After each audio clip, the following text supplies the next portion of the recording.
Vokiečių kultūros dienos Pamario krašte. Spektaklis Šišien Šilutėje. Deutsche Kulturverein Memel ir Vokietuva Klaipėdoje šventė jubiliejus bei Vokiečių vienybės dieną. Bismarko kolonijos senbuvio Helmuto Petriko gimtadienis kitaip.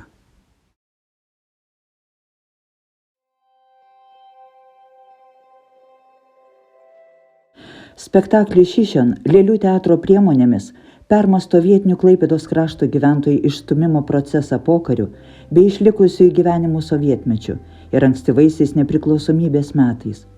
Šišieniškiai, čionykščiai, autochtoniški Klaipėdos krašto gyventojai, juodai apsirėdę, surinkimininko namuose suolose susėdę, sakytojo klausantys žmonės, Anitos, Gerdos, Renatos, iš porceliano puoduko geriantis, kafiją užkandantis pyragų žmonės, Dietrichai, Dorotėjos, Helmutai. Po karo liko daug tuščių ūkių, kurios po truputį ardė laikas, ir čia apsigyvenę naujieji šeimininkai atvykę iš didžiosios Lietuvos – Antanai, Romai, Marytės, Linai. Šišien spektaklyje imtasi nepatogios temos – pokariu vykdytos Klaipėdos krašto autochtonų, dar vadinamų šišieniškiais, kolonizacijos ir naikinimo pasekmių analizės. Atskleidžia, kaip geopolitiniai procesai veikia šeimų likimus ir kokia sudėtinga yra kolektyvinės atsakomybės problema.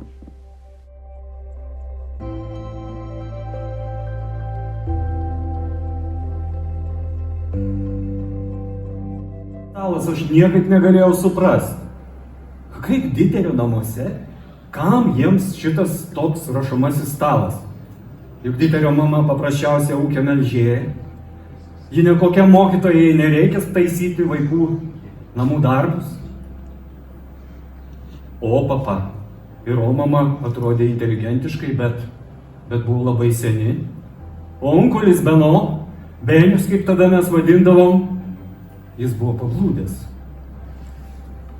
Kaime dažnai galėdavai girdėti, Benius vėl pablūdo, išvežė jį iš Lėkšnio. Siaubingai bijodavau Beniaus, nes pablūdęs Benius grasindavo papjauti visus žemaičius komunistus. Žemaičiai ar komunistai jam buvo tas pats. Jam buvo. Žemaičiai komunistai atėmė jo žemę, žemaičiai komunistai išvežė į Siberiją, žemaičiai komunistai Reaus, Šiš ir mano žemė, šaukdavo pablūdęs. Taip pat varstė mano vaikystės draugas, Dietrichas.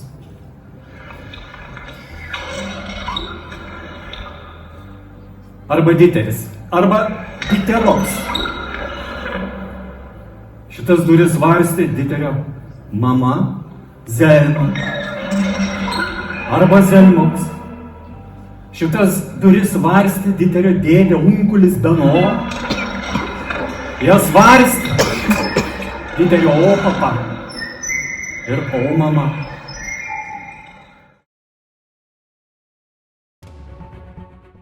Vokietijos dienos Klaipėdos krašte buvo atžymėtos įvairiais renginiais, susitikimais, chorų pasirodymais, spektakliais, o finale spalio 3 dieną atšvęsta Vokiečių vienybės diena.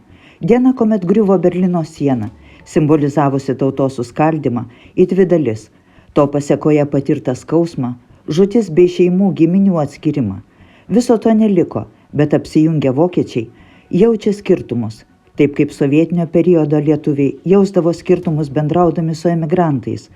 Laikmetis praleistas soцlageryje paliko žaizdas daugelio tautų sąmonėje, bet tikėjimo šviesesnė ateitimi neatims niekas.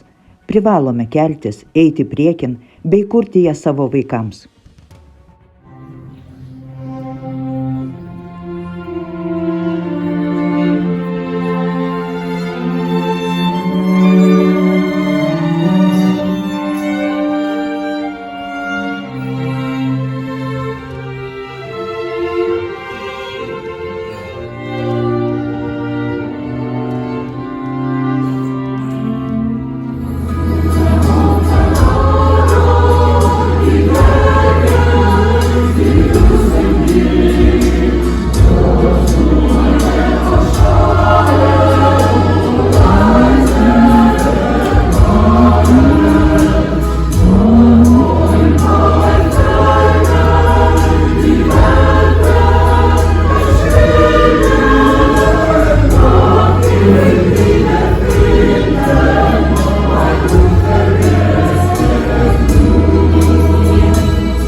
Žalgiriuose, buvusioje Bismarko kolonijoje, gyvenantis Helmutas Petrikas savo gimtadienį jau 4 metus nusprendė švęsti ypatingai.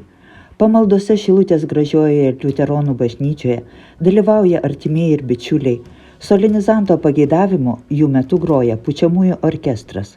Ši liuteroniška tradicija Helmuto prašymu atgyja kasmet spalio 2. Taip pat pamaldose skamba jubiliato pasirinktos giesmės. Kaip teisingai kunigas pastebėjo, mūsų Helmutas lyg karališkasis Prūsijos simbolis briedis, galingas ir kilnus. Ilgiausių metų, stiprios sveikatos ir geros nuotaikos linkime gimtadienio proga Helmutui. Gražiausias vietas, kur Helmutas gimė, kur vaikystė prabėgo, padėkosime Dievui už duotus jam metus. Giesmės, kurias čia skambės, tai yra Helmuto pasirinkimas. Jis išrinko ir giesmes, ir melodijas, kurias nori, kad šiandieną jo gimtadienio garbei ir Dievo garbei čia nuskambėtų.